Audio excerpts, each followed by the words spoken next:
클릭 한 번으로 모든 게 가능한 시대. 기술의 발전은 인공지능이 인간의 역할을 대신하며 생활을 편리하게 해주었다. 인공지능, 즉 AI의 발전은 사람이 힘들게 노동을 하지 않아도 되도록 해주었고, 그로 인해 힘든 노동을 필요로 하는 산업 현장에 많은 변화를 가져왔다. 이렇듯 AI는 우리 생활 속으로 서서히 스며들어 삶을 풍요롭고 윤택하게 해주고 있다.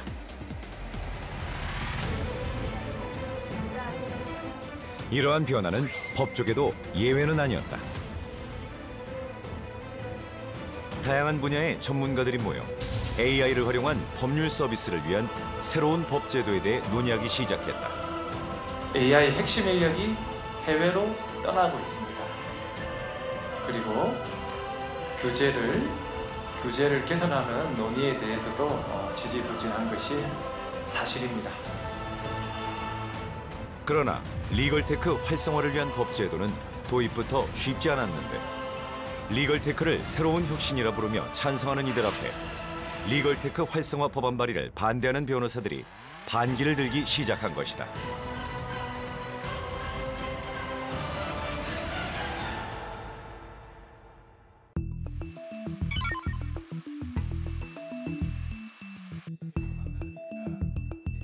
(2018년 5월) 더불어민주당 정성호 의원은 리걸테크 새로운 시장이 열린다라는 주제로 세미나를 개최했다. 법률과 기술의 결합을 뜻하는 리걸테크. 인터넷의 발달로 수많은 지식이 공유되고 있지만 법률 분야는 여전히 접근이 쉽지 않다. 리걸테크는 이 부분을 해결하기 위해 탄생한 신개념 법률 서비스다. 하지만 현재 리걸테크는 우리나라의 법적 규제와 데이터 부족으로 더 이상 성장하지 못하고 있다. 이 기술이 우리 사회에 어떻게 정착될 수 있는가, 또는 그 기술이 새로운 또 산업이나 시장으로 커가는데 기존의 규제가 어떤 발목을 잡고 있는가, 이런 것들을 검토해서 우리 정부가 얘기하는 용어로 보자면 신산업, 신성장의 동력을 빨리 찾아서 혁신 성장의 밑거름이 되게 한다, 이런 접근법이 하나가 있습니다. 분명히 변호사에 대한 이 국민들의 접근을 굉장히 용이하게 해주고, 또 법률 비용을 낮추는데도 용이하게 굉장히 큰 역할을 할 수 있을 것 같긴 한데, 이거는 변호사법 위반 이슈도 있고 또 변협에서 굉장히 많은 얘기를 해주실 것 같아서 이 부분은 제외를 하고, 리걸테크에 관련된 이런 논의들이 우리 법률 수요자인 국민들에게 우리 법률가들이 또 어떤 서비스를 제공할 수 있는지 그런 고민을 해본 소중한 자리인 것 같습니다. 여러분들이 약간 논의하고 한 여러 가지 또 결론 낸 사항들에 관련해갖고 입법적인 뒷받침들이 필요하다고 하면은 최선을 다해갖고 또 동료 의원들과 함께 국회에서 입법화하고, 또 관련해갖고 다른 어떤 예산적인 지원이 필요한 부분들이 있다고 하면 최선을 다해 심부름하도록 하겠습니다. 법률 시장의 유망 신산업으로 성장하고 있는 리걸테크. 그러나 산업에 대한 인식 부족과 법률 산업 관련 규제로 발전이 더디기만 한데, 과연 대한민국 법조계에는 이들의 바람처럼 리걸테크라는 새로운 시장이 성공적으로 열릴 수 있을까? 세미나 개최 3개월 후 정성호 의원은 리걸테크 활성화를 위한 변호사법 개정안 발의를 추진했다. 개정안의 주된 내용은 변호사와 비변호사 간의 동업, 이익 분배를 허용한다는 내용이었다. 그러나 법조인들의 강력한 반발로 추진 중이던 법안은 발의조차 될 수 없었는데, 이에 우리는 변호사들을 대변하는 대한변호사협회 입장을 들어보기 위해 찾아갔다.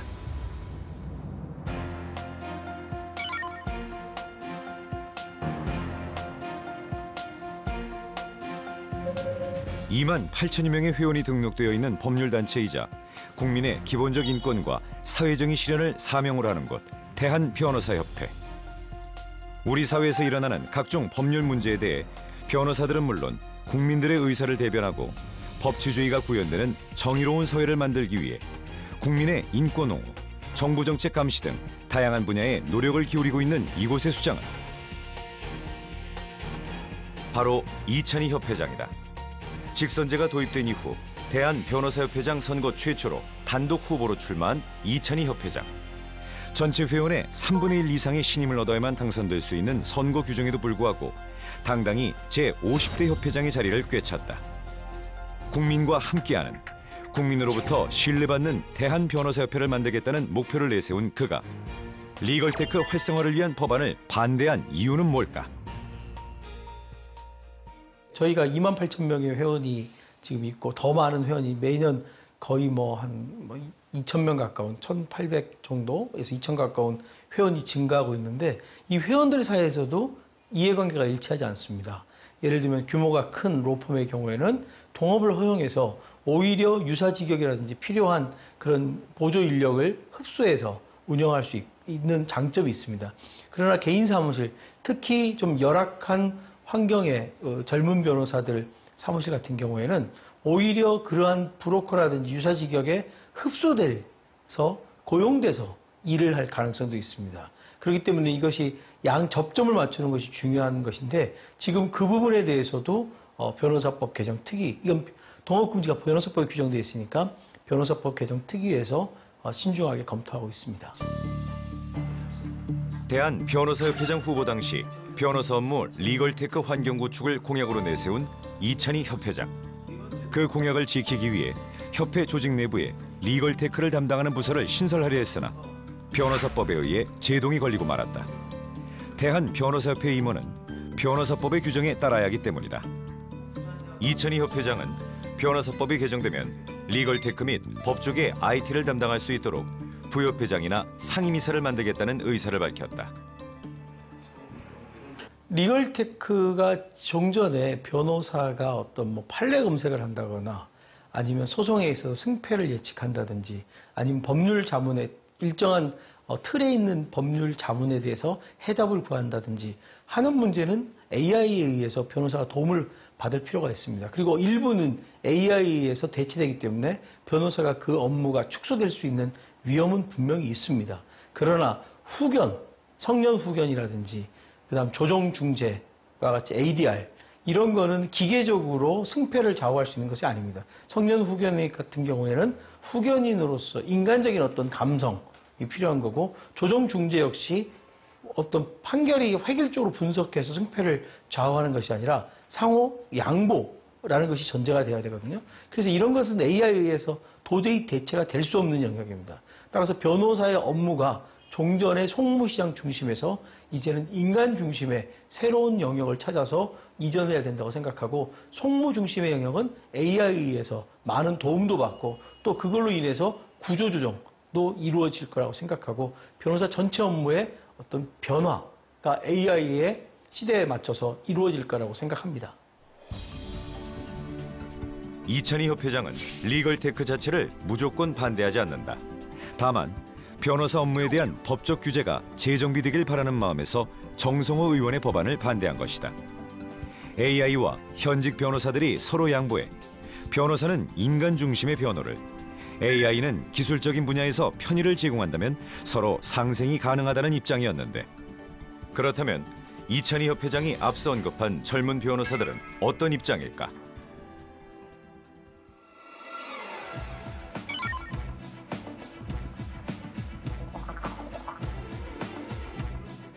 한국법조인협회 대변인을 지낸 이호영 변호사를 만나봤다. 로스쿨 제도 도입으로 변호사 수요가 급증하면서 변호사들과의 경쟁이 치열해진 요즘 어쩌면 앞으로 변호사들은 리걸테크 기업과 또 다른 경쟁을 펼쳐야 할지도 모른다. 단순한 밥그릇 싸움을 넘어 서로의 이윤을 극대화하기 위해 한치의 양보도 없이 경쟁하다 결국 극한의 상황으로 치닫게 될 수도 있는데 젊은 변호사들은 이러한 이유로 리걸테크를 반대하고 있는 걸까? 제가 반대하는 거는 뭐냐면은 그런 리걸테크 기업이 직접 변호사 시장에 뛰어들어서 거기에서 돈을 벌어가는 것, 이거는 저는 반대한다는 거죠. 왜냐하면은 그 리걸테크가 실제로 법률 시장에서 돈을 버는다라는 건 뭐냐면은 이제 아까 그 정성호 의원 안에서도 나오는 것처럼 동업을 허용한다라는 거고, 동업을 허용한다라는 거는 뭐냐면은 돈을 투자받고 그 다음에 이익을 분배받는 이 두 개가 핵심이거든요. 그러면 돈을 투자받고 이익을 분배받는다라는 것이 바로 자본주의에서 기업이 활동하는 그러한 방식이지 않습니까?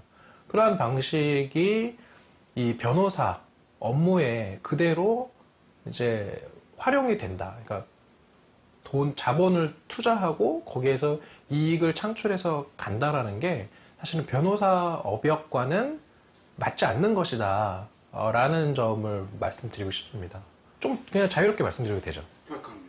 왜냐하면은 이게 돈을 투자하고 이익을 분배받는 거는 결국은 이윤을 극대화해야 되는 게 그 기업을 경영하는 자의 윤리거든요. 기업 윤리는 이윤의 극대화인데 변호사 윤리는 이윤 극대화가 아니거든요. 예를 들어서 제가 소송을 하면서 뭐 일예로 뭐 의뢰인의 이익과 그 변호사의 돈벌이가 상충되는 경우가 의외로 되게 많습니다. 예를 들어서 소송에 착수하는 단계에서 우리가 법률 검토를 해봤을 때 이거는 소송을 하면 100% 진다. 근데 소송을 제기할 수는 있거든요. 제기를 해서 판결이 나오는 데까지는 거의 뭐 1년에서 1년 반 정도까지도 걸리기 때문에 소송을 제기해서 1년에서 1년 반 정도 소송을 끌어가면 법무법인 입장에서는 이익이에요. 그런데 면밀히 검토해봤을 때 패소 가능성이 훨씬 높은 사건이다라고 하면 변호사 윤리가 제대로 박혀있는 변호사라고 한다면 그 소송을 하면 안 된다라고 이야기를 해주는 게 변호사의 윤리인데 기업의 윤리로는 이 소송을 제기를 하면 기업은 뭐 몇억 원에서 몇십억 원을 벌어들일 수 있고 패소할 가능성은 100%까지는 아니지만 뭐 예를 들어서 한 7, 80% 패소한다. 그러면은 그 법무법인은 또는 그 리걸테크 기업은 의뢰인한테 이 소송을 해야 됩니다 라고 자문을 해야 되는 거죠. 왜냐하면 그게 이윤을 극대화하는 것이니까.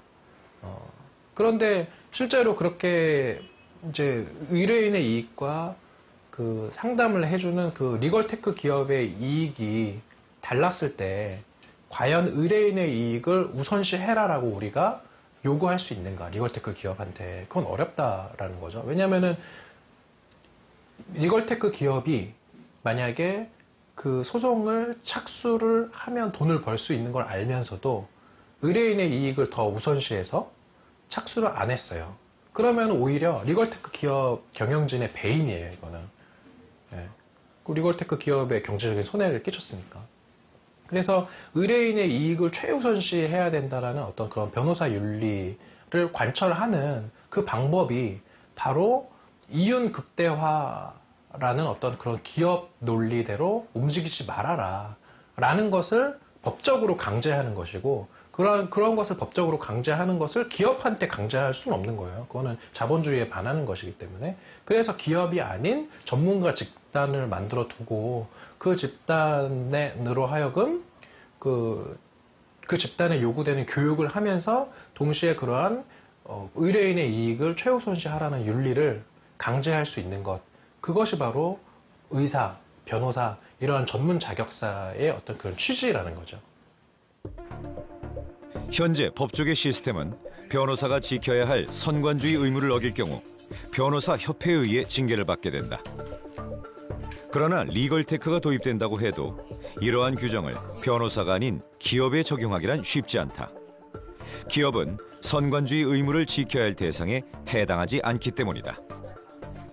어떤 규제도 받지 않는 리걸테크의 폭주를 과연 누가 제지할 수 있을까? 현재 대한민국 법조계는 리걸테크 선진화를 위한 법안을 사이에 두고 찬성하는 측과 반대하는 측이 팽팽하게 맞서고 있다. AI가 대체 법률 시장에 어느 정도로 영향을 미치기에 리걸테크 도입에 대한 찬반 여론이 팽팽하게 맞서는 걸까? 이를 확인할 수 있는 이른바 알파로 경진대회가 지난해 8월 변호사회관에서 아시아 최초로 개최됐다. 알파로 경진대회에서는 변호사와 AI가 함께한 혼합팀과 법률 전문가로만 구성된 변호사팀, 그리고 AI와 일반인이 힘을 합친 팀까지 총 12팀의 참가자가 근로계약서를 놓고 분석 및 자문 능력을 겨뤘다. 2017년 런던, 그다음에 2019년 몬트리올에서 열린 국제 법률 인공지능 컨퍼런스, 이제 ICAIL이라고 하는 건데요. 거기에 이제 다녀와 본 소감으로는 정말 부러운 점이 많은데, 컴퓨터 공학자들도 예전처럼 열심히 하고 있고, 또 변호사들, 로스쿨 학생들, 이런 사람들도 AI 기술을 공부를 해서 거기서 학술 발표를 합니다. 그리고 일본에서도 상당히 많은 연구자들이 참여를 하고 있는데, 일본도 그렇고 서양도 마찬가지입니다만 정부의 지원을 대폭적으로 받고 있더라고요. 연구 지원들을. 그래서 일본만 해도 뭐 대여섯 팀이 와서 거기도 이제 알파로 비슷한 경진대회가 있거든요. 거기 참여를 한다든가 그런 걸 보면서 상당히 부러웠습니다. 그래서 우리나라에서도 이 연구 생태계가 좀 만들어졌으면 하는 생각에서 좀 때이른 감이 있지만 이런 대회를 개최를 하게 되었습니다. 알파로 경진대회는 총 2라운드로 40분간 진행됐다. 1라운드에서는 근로계약서 2개가 객관식 형태로 제시되었고, 이어진 2라운드에서는 근로계약서 1개가 주관식 형태로 제시되었다. 각 팀들은 각각 제시된 근로계약서의 오류와 누락, 위법 요소를 분석하고 자문 결과를 내놓는다. 그렇게 내놓은 결과물은 3인의 블라인드 심사위원단에 의해 정량평가와 정성평가로 심사가 이루어졌다. 변호사와 인공지능의 대결은 대한민국 리걸테크 도입에 긍정적 신호탄이 되었을까? 좀 아쉬운 점은 있죠. 왜냐하면 제대로 된 경진대회라고 하려면 알고리즘과 알고리즘이 겨뤄야 되는 거거든요. 국제인공지능법 학회 ICAIL에서 이제 부대 행사를 개최하는 그 대회, 콜리라고 하는 건데요. COLILEE. 그 대회 같은 경우가 그 알고리즘들이 서로 경쟁을 하는 구조로 되어 있거든요. 그래서 거기서 우리 한국의 인텔리콘에서 2번이나 이제 우승을 하게 됐고, 그래서 이제 그런 알고리즘들끼리의 경쟁 구도로 가야 진정한 경진 대회를 할 수 있는 건데, 이번에는 이제 우리는 연구 생태계가 아예 없기 때문에 그렇게 할 수가 없었고, 그래서 이제 하나의 알고리즘을 가지고 여러 팀들이 겨루는 그런 조금 약간 저희로서는 이제 불만스러운 방식으로 할 수밖에 없었지만, 그럼에도 불구하고 그 대회를 연 이유가 연구 생태계를 만드는 어떤 불씨를 작은 이제 마중물이 좀 되자, 그런 차원이었습니다. 결과는 AI와 팀을 이룬 혼합팀의 압승이었다. 1등에서 3등까지 상위권을 모두 휩쓴 혼합팀. 그중에 눈에 띄는 건 AI와 일반인이 힘을 합친 팀이 3위를 차지했다는 것이다. AI와 팀을 이룬 세 팀은 1라운드 객관식 문항에 대한 정답의 정확도는 물론 종합 분석 등 모든 면에서 인간팀보다 무려 2배가량 높은 점수를 받았다. AI와 함께 팀을 이룬 혼합팀의 장점인 속도와 정확성이 확인된 순간이었다. 제목은 자극적으로 붙어 있지만 사실 알파로 경진대회는 그 취지가 인공지능 도구가 얼마나 강력한지를 보여주려고 하는 데 있었던 거고요. 도구를 쓴 팀이 모두 승리를 했다라고 하는 거는 바로 그 강력함을 보여주는 이제 강력한 증거가 되는 거죠. 사실 이런 겁니다. 공학자가 계산을 손으로 하는 거랑 계산기 옆에 놓고 문제를 푸는 거랑 그거를 비교하는, 좀 극단적이긴 합니다만 그걸 생각하시면 돼요. 당연히 공학자는 계산기를 써야죠. 컴퓨터를 써야 되는 거고 좀 더 추상적인 사고에 집중을 하는 거죠. 변호사도 마찬가지입니다. 변호사도 전략적인 문제 상황을 파악하고 전략적인 그런 결정을 하는데 에너지를 집중을 해야 되는 거고, 또 의뢰인이 처한 고통에 관심을 기울이는데 더 자원을 투입을 해야 되는 거라고 생각합니다. 판사들도 마찬가지죠. 법정에서 당사자들과 소통하는 데 더 자원을 투입해야 되는 것이고, 그 다음에 더 나은 정의를 실현하기 위한 그 균형을 찾는데 더, 밸런스를 찾는데 더 집중해야 되는 거죠.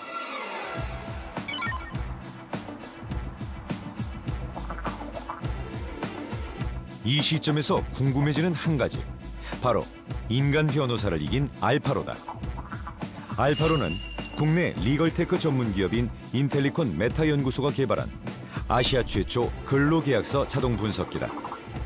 경진대회에서 압도적인 승리를 거머쥐며 법률 시장에 불어닥칠 리걸테크 시대의 혁신을 예고한 알파로는 딥러닝 학습 기반의 기계 독해 기술을 이용 입력된 계약서를 5초 만에 독해해낸다고 한다. 전 세계적으로 문서 분석, 무슨 계약서 분석하는 이 기술은 첨단 인공지능 분야에 속하고 있고, 이거를 인공지능 자체에서는 기계 독해라고 부릅니다. 머신 리딩 컴프레hen션 이렇게 부르기도 하는데 MRC라고 부르는데, 이 기계 독해가 차세대 인공지능의 어떤 핵심으로 떠오르고 있거든요. 그게 법률적으로 응용이 됐을 때 계약서 분석기가 만들어지는데, 이게 2017년, 2018년 최근 2년 사이에 굉장히 미국에서도 중요한 주제가 됐고 많은 투자가 이루어지고 있고 전 세계적 경쟁이 붙어 있습니다. 그래서 그런데 저희 연구소에서 어떻게 보면 아시아에서는 최초로 이런 계약서 분석, 특히 노동법에 특화된 그런 머신을 만들었고, 그래서 그거를 어떤 리걸텍 생태계를 조성하고 법률 인공지능의 학술적인 부음을 일으키기 위해서 이 대회를 기획해서 그런 기술을 어떻게 보면 선보이는 장이었죠. 우리나라는 아직 리걸테크나 법률 인공지능이 생경하고 이제 막 시작하는 단계에 있지 않습니까? 근데 법률 인공지능이 국제적인 세계적인 경쟁력을 갖추고 또 한편으로는 시민들이나 변호사한테 도움이 되는 실질적인 시스템을 만들기 위해서는 법률 인공지능 자체의 이론적이고 학술적인 이런 연구가 이루어져야 되거든요. 그냥 리걸텍 기업이 단순하게 비즈니스적으로 개발한다고 다 되는 것은 아니고요. 많은 학자들과 연구자들이 붙어서 이런 소통하는 장이 필요합니다. 그래서 그런 학술의 붐을 일으키는 그런 의미도 좀 가지고 있고, 그래서 그런 두 가지 취지로 기획하게 됐고, 또 마침 2019년 그 6월 달에 캐나다에서 국제법률 인공지능 컨퍼런스 학술대회가 열렸거든요. 그래서 거기에서 기회를 맞춰가지고 그 학술대회는 2년마다 한 번씩 열리는 것입니다. 그 대회에 법률 인공지능 경진대회를 참가를 해서 발표도 하고 한 축제의 장이거든요. 그래서 우리나라도 그런 한국적이고 또 어떤 세계를 제패할 수 있는 그런 장을 한국에서도 한번 해보자는 그런 좀 취지도 좀 있었습니다. 법조계 AI의 선두주자라 불리는 인텔리콘 메타연구소는 그 명성에 걸맞게 국내 최초 법률 인공지능 시스템인 아이리스와 지능형 법률 검색 내비게이션 시스템 유렉스를 개발하는 데 성공했다. 그중 자연어 추리, 법률 추론 등 법에 특화된 언어 지능 시스템인 아이리스는 자동차의 엔진과도 같은 역할을 하는 AI의 중심축으로 유렉스 검색기에도 들어가 있으며 질의응답기나 챗봇에도 장착돼 여러 가지 법률 시스템을 구현하는 원동력이 되고 있다.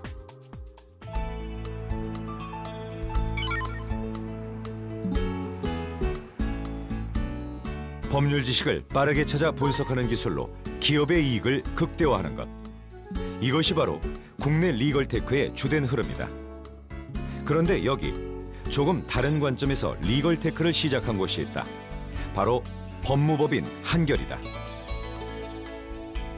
대한민국 베스트 로펌 13위에 당당히 이름을 올리며 변호사를 포함 140여 명의 직원들이 상주하고 있는 이곳은 자사의 이익만을 위해 법률 지식을 활용하지 않는다. 이곳의 차별화는 탄탄한 자본력은 물론 리걸테크 전담팀을 구성해 대중들이 저렴한 법률 서비스를 받을 수 있도록 연구 개발하고 있다는 것이다.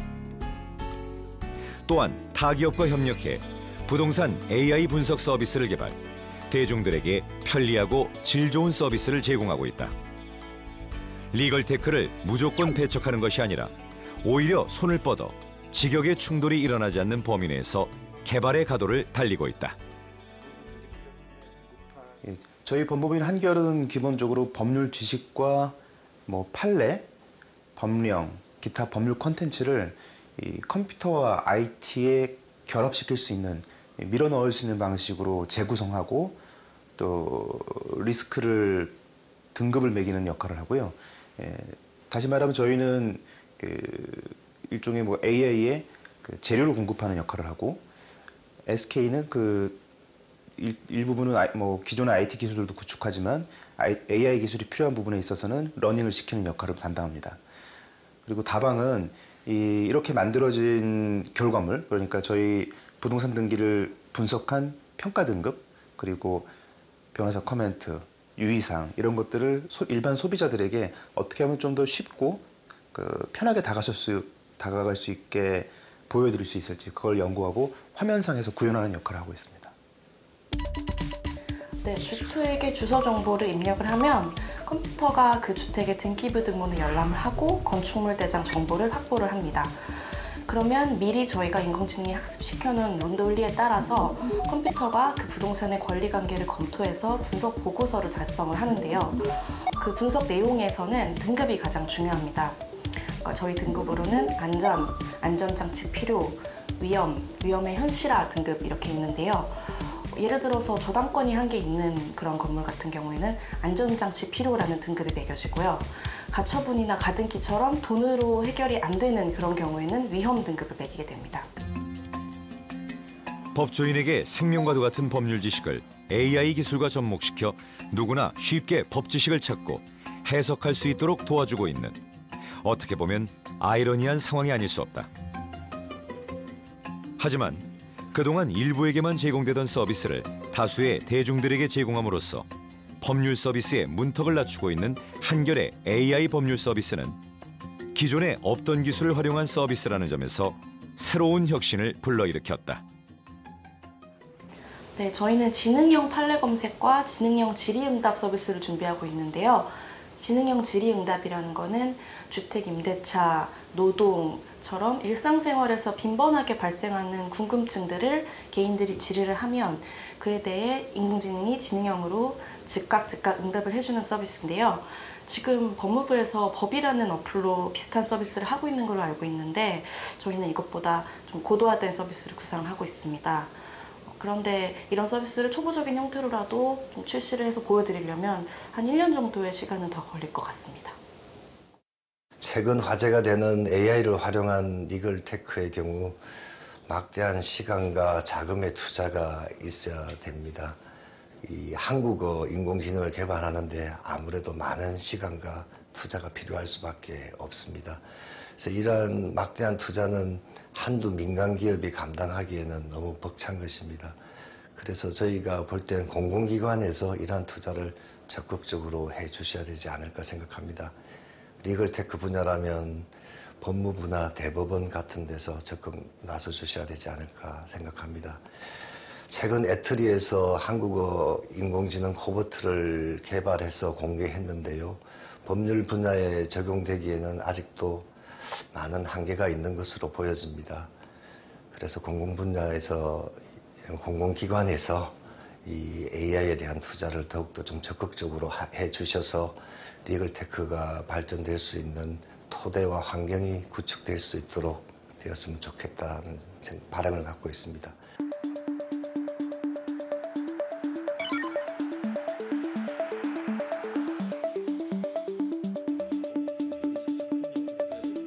어느덧 일상생활 속으로 파고들어오고 있는 AI. 그렇다면 현재 우리나라는 AI와 어느 정도로 밀접한 관련이 있으며 또 리걸테크 현황은 어떨까? 그 궁금증에 대한 해답을 듣기 위해 한국인공지능협회를 찾았다. 2016년 설립된 한국인공지능협회에는 AI 기술 스타트업들과 AI를 도입하려는 산업 전문가들이 네트워크를 형성하고 있다. 기술 스타트업의 발굴부터 지원 업무까지 담당하고 있는 이곳은 AI의 기술 공급과 수요의 매개를 위해 존재한다. 세계적으로 인공지능 제품은 매년 전년도 대비 50%의 성장폭을 보이고 있습니다. 이는 인공지능 기술을 베이스로 하는 창업이 늘어나고 있다는 반증이고 기존의 전통 산업에서도 인공지능 도입을 가속화시키기 때문에 가능한 수치입니다. 세계적인 투자 자금이 인공지능 기업 중심으로 집행되고 있고 나아가 2020년부터는 세계적으로도 인공지능이 전 산업으로 뻗어나가는 원년이 될 것으로 예상합니다. 현재 우리나라의 AI 수준은 미국과 중국에 비해 현저하게 떨어진다. 그러나 상용 가능한 기술 안에서 인공지능 기술과 전통 사업과의 상호작용을 높인다면 충분히 빠르게 성장할 수 있을 것으로 기대된다. 미국에만 리걸테크 기업이 1000여 개가 있습니다. 지금은 인공지능을 도입한 기업이 몇 개뿐이겠지만 이 중 대부분이 데이터에 근거한 맞춤형 서비스를 도입할 것이고 잠재적인 인공지능 기업으로서 거듭날 것입니다. 현재 세계적인 리걸테크의 관점은 법을 서비스로 본다는 것입니다. 기존에는 법이라는 중요한 정보가 법률사무소라는 에이전시에서 변호사라는 전문가를 통해서 거래되어 왔습니다. 점차 그러한 전통적인 방식을 맞춤형으로 모바일 및 인터넷으로 접근 가능하게 만들어가고 있는 중입니다.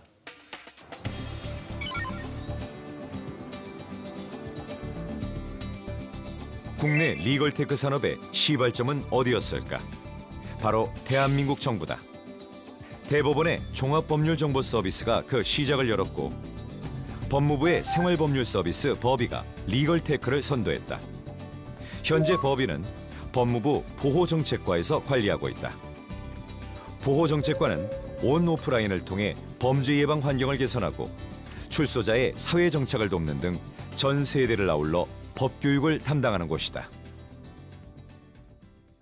보호정책과는 사이버랜드에 있는 그 법의를 통해서 그 온라인 교육을 하는 일환입니다. 법의는 2016년도에 과기정통부의 ICT 기반 사업으로 인해서 이제 출발을 한 거고요. 인공지능 채팅을 통해서 그 국민들이 궁금해하는 생활법률 지식에 대해서 스스로 이제 검색해서 알아갈 수 있는 그런 시스템입니다. 그 법이라는 거는 그 벨기에의 파랑새 작가가 쓴 그 파랑새를 모티브로 해서 그 이제 캐릭터를 형상화한 건데요. 그 파랑새가 이제 행복을 의미하고 행복이 멀리 있는 것이 아니라 우리 주변에 있다. 법률도 마찬가지다. 그래서 행복을 찾아주는 법률 비서라는 의미를 가지고 있습니다. 국민들의 실생활과 밀접한 분야에 대한 문답지식 카테고리를 가지고 있는 법의. 법의는 SNS를 통해 생활법률 관련 궁금증을 해소할 수 있도록 만든 챗봇 서비스다. 주택 상가 임대차, 임금, 해고, 상속 분야 관련 법령이나 전문 변호사의 판례, 상담 사례 등을 손쉽게 검색할 수 있다. 생활법률과 관련된 간단한 궁금증은 굳이 변호사를 통하지 않아도 법의에서 실시간으로 해결할 수 있게 된 것이다. 1세대 법의는 사실 국민들한테 지식을 전달해서 이러이러한 권리가 있다.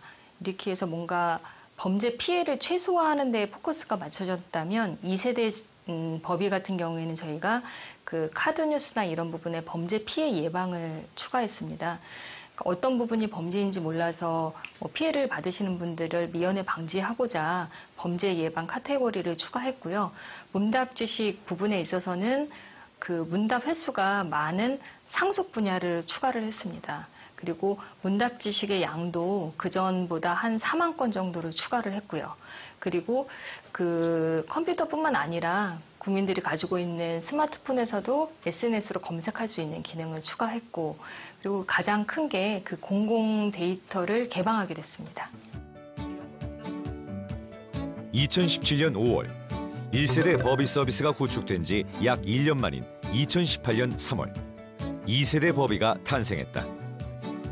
1세대 법의가 국민의 실생활과 밀접한 분야에 대한 법률 판례를 챗봇을 이용해 제공해왔다면 2세대 법의는 대화형 법률 서비스를 24시간 제공하는 것은 물론 SNS 서비스 기능도 추가됐다. 무엇보다 가장 큰 변화는 자체 학습 기능이 가능해졌다는 점이다. 인공지능 자체 학습 기능을 통해 어려운 질문도 답변이 가능하도록 머신러닝과 딥러닝 기술을 적용시켰다. 딥러닝 기술이 안정화되면 3세대 법의에도 도전해보겠다는 뜻을 밝힌 정소연 과장은 끝으로 국민들에게 하고 싶은 말이 있다고 했다. 우선 지금 법의가 하고 있는 주요 서비스는 국민들이 가장 궁금해하는 분야입니다. 부동산 임대차, 그다음에 근로계약과 관련된 임금, 해고, 그다음에 상속 분야입니다. 정말 사람이 태어나면서 죽을 때까지의 주기에 있어서 가장 많이 쓰이는 법률 문제에 대해서 저희가 문답 지식을 만들고 그 부분에 대한 공공 데이터를 오픈을 한 상황이죠. 근데 이게 사실 저희가 맨날 항상 선도주자를 유지하고 싶은 것도 아니고요. 저희가 이 공공 데이터를 이제 오픈한 이유는 이거를 발판 삼아서 각종 이제 더 유능하신 분들, 그리고 이 부분에 대해서 더 필요한 부분에 대해서 여러분들이 많이 개발을 하셔서 이 오픈소스를 기반으로, 오픈소스가 공개가 안 된다면 이 부분부터 사실 문답 지식 수집하고 이러려면 시간이 너무 많이 걸리거든요. 그래서 요거를 기반으로 하셔서 여러분들이 각 분야의 전문가에서 저희 법의를 더 뛰어넘는, 법의보다 더 유능한 법률 비서를 만들어주시는 게 사실 저희가 공공 데이터를 오픈한 이유입니다. 그렇기 때문에 이 부분에 대해서는 국민들이 누구나 이 데이터를 접해서 쓰시고 이것을 밑거름 삼으셔서 더 유능한 그리고 법률 비서를 만들어내시고 우리 국민들이 정말 편하게 법률 서비스를 제공받을 수 있는 밑거름을 만들어 주셨으면 합니다.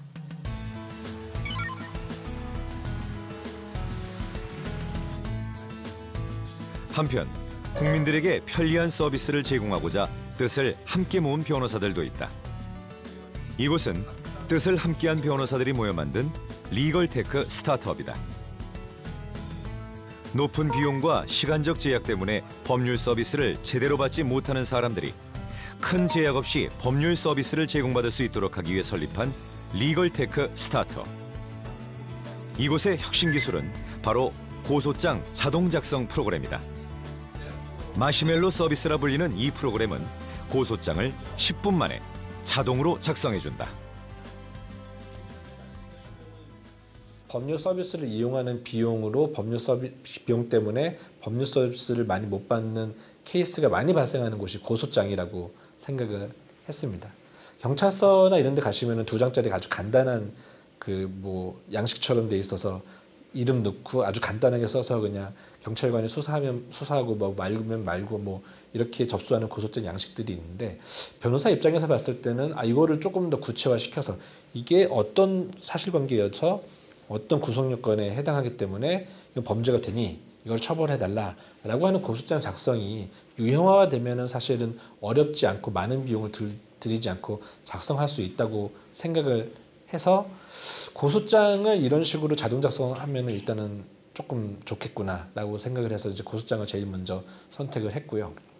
그 다음으로 저희가 이제 행정심판 청구서와 행정소송 소장을 선택을 했는데, 운전면허라든가 아니면은 면허가 정지되거나 취소되는 사건들, 정보 공개, 이렇게 행정심판과 행정소송 중에서도 충분히 어느 정도 유형화된 잘 써져 있는 템플릿 같은 걸 이용해서 쓰게 되면은 그냥 일반인들이 그런 경우 이제 권리 포기하지 않고도 할 수 있는 유형들만 한 99가지, 큰 대분류는 5가지인데 세분류는 99가지 정도 만들 수 있겠다 싶어서 그 다음 프로젝트로 저희가 행정심판 청구서와 행정소송 소장을 자동화하는 그런 서비스를 개발해서 이제 제공을 하고 있습니다.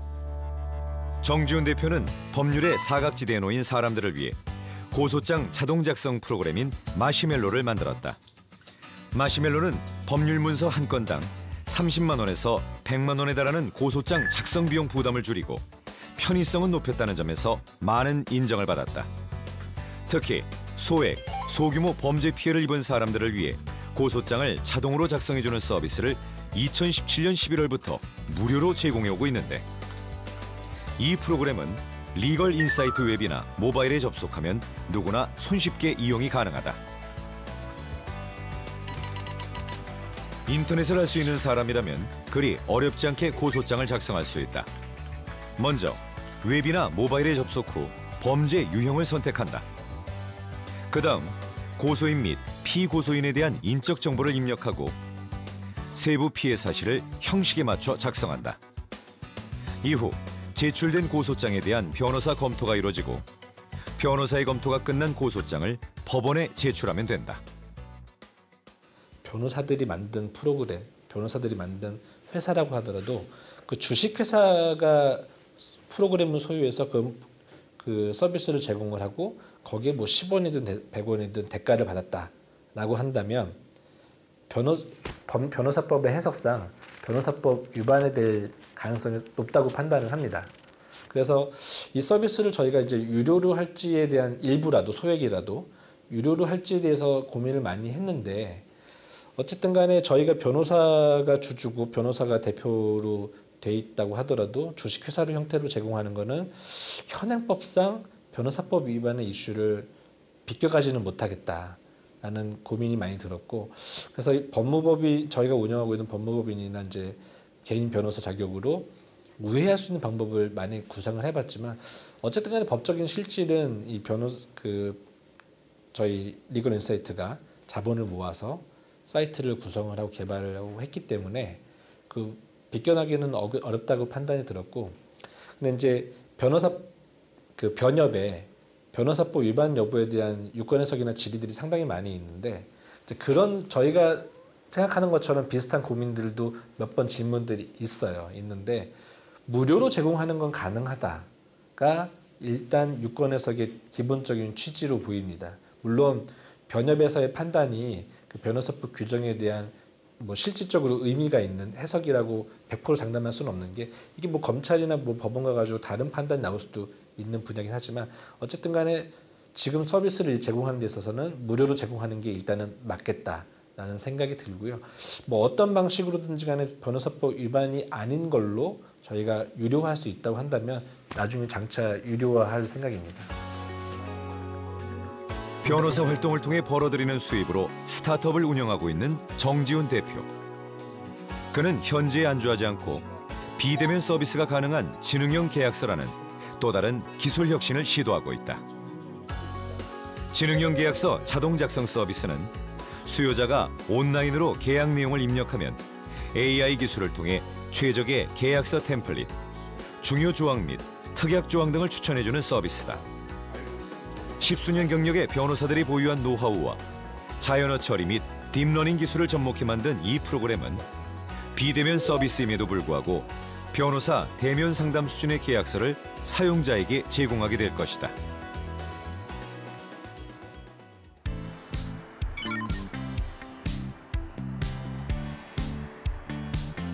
서초구에 있는 한 공유 사무실. 이곳에는 자신의 사비를 들여 AI를 활용한 지급 명령 신청 모바일 자동화 법률 서비스 머니백을 만든 박희준 변호사가 있다. 지급 명령이란 채권자의 신청에 따라 법원이 별도의 신문 절차 없이 채무자에게 돈을 지급하라고 명령을 내리는 것을 말한다. 하지만 소액 사건의 경우 비용 때문에 소송이나 지급 명령 자체를 포기하는 사람들도 많은데 머니백은 이러한 사람들을 돕기 위해 개발된 시스템으로 머니백을 통하면 예상 법률 비용을 10분의 1까지 절감할 수 있다. 머니백은 현재 변호사법의 규정하에 유일하게 유료 서비스를 시행하고 있는 리걸테크 기업인 셈이다. 법이라는 게 굉장히 비용도 많이 들고 어려운 거잖아요. 머니백은 어려운 법률에 대해서 저렴하게 그리고 실제로 뭐 군 지역 같은 경우는 뭐 변호사가 없고 뭐 법원도 멀고 뭐 그런 경우도 있는데 인터넷을 통해서 쉽게 신청해서 저렴하게 서비스를 제공하는 법률 서비스 시스템이라고 할 수 있습니다. 앞서 모든 AI 법률 서비스가 그랬듯 지급명령 신청서 작성법도 간단하다. 먼저 사건명을 선택한 후 대여금과 관련된 사건의 세부 정보를 입력한다.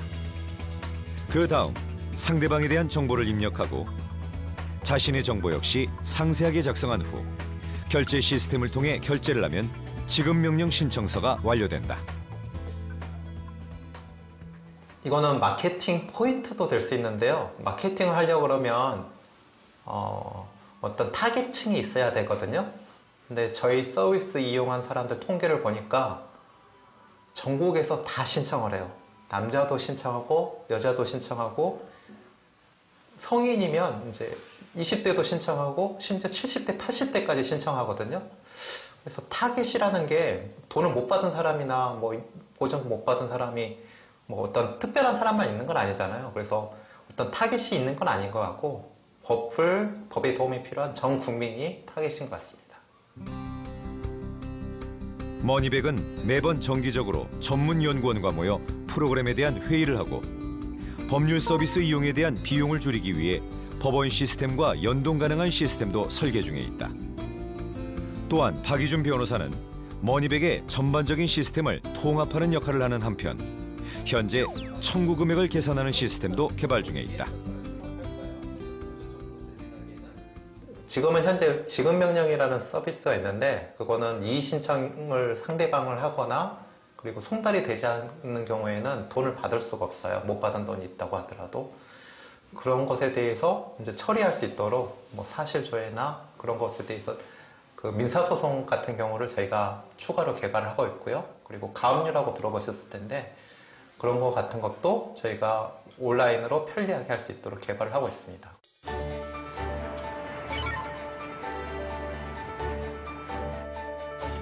젊은 변호사들이 다양한 방법으로 리걸테크 산업에 뛰어들고 있는 현 시점에서 지난 11월 변호사회관에서는 법률 인공지능 혁신의 풍경이라는 주제로 세미나가 개최됐다. 각계각층의 전문가들이 참석한 세미나는 주최 측이 예상한 인원수를 넘기며 조기 마감됐다. 이는 예상과는 달리 리걸테크에 대한 사람들의 관심이 높다는 것을 의미한다. 카이스트 전산학부에 AI와 다른 분야와의 융합을 목표로 하는 AI 플러스 X 포럼이 있습니다. 그래서 기존에 AI와 정치의 결합, AI와 언론의 결합, AI와 공학의 결합 이런 다양한 분야의 융합에 관련된 행사를 진행해 오셨는데요. 이번 행사는 AI와 법률 분야를 결합을 해서 어떻게 융합해서 발전시켜 나갈 것인가 고민해 보는 자리로 기획이 됐습니다. 이날 열린 세미나는 크게 3가지 세션으로 나뉘었다. 첫째, AI를 개발하는 사람과 AI를 사용하는 사람을 위해서는 어떤 법제도를 갖춰야 하는지에 대한 고민과 둘째, 법률 분야에 있는 사람들을 위해 AI를 어떻게 활용할 것인가에 대한 고민 그리고 마지막으로 종합 토론이 이어졌다. 이번 행사의 주제가 법률 인공지능 혁신의 풍경인데요. 제가 생각하는 법률 인공지능 혁신의 풍경은 데이터에 기반한 법률 서비스, 데이터에 기반한 사법 서비스가 제공되지 않을까라고 하는 게 제가 그리고 있는 한 10년 정도의 미래 그림입니다. 그러니까 지금까지는 변호사들이 10년, 20년 경험을 쌓은 걸 가지고 이제 의뢰인들한테 조언도 드리고 소송도 수행하고 하셨는데 이제 빅데이터를 분석을 해서 아무리 젊은 변호사라도 이제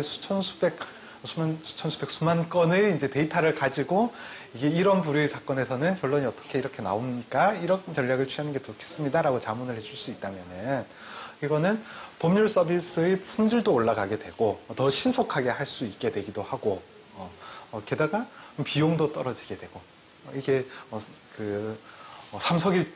일석삼조? 삼석일조라냐? 일석삼조에 해당하지 않는가 이런 생각을 하고 있습니다. 데이터, 빅데이터 분석에 기반한 법률 서비스가 바로 법률 인공지능 혁신의 미래 풍경이다라고 생각을 하고 있습니다. 지금 현재의 풍경을 물으신다면은 그를 위한 연구들이 이제 이루어지고 있고 그를 위한 데이터 수집 그런 시도를 하시려는 스타트업들도 나오시고 여러 로펌들이 더 관심을 가지시고 법원에서도 관심을 가지시고 지금 한창 여러 가지 관심들이 이렇게 고조화되고 있는 단계에 있다라고 생각합니다. 많은 변호사들이 리걸테크를 반대할 것이라는 예상과는 달리 대부분의 변호사들은 시대의 흐름상 리걸테크 도입은 어쩔 수 없이 직면해야 하는 문제임을 알고 있었다.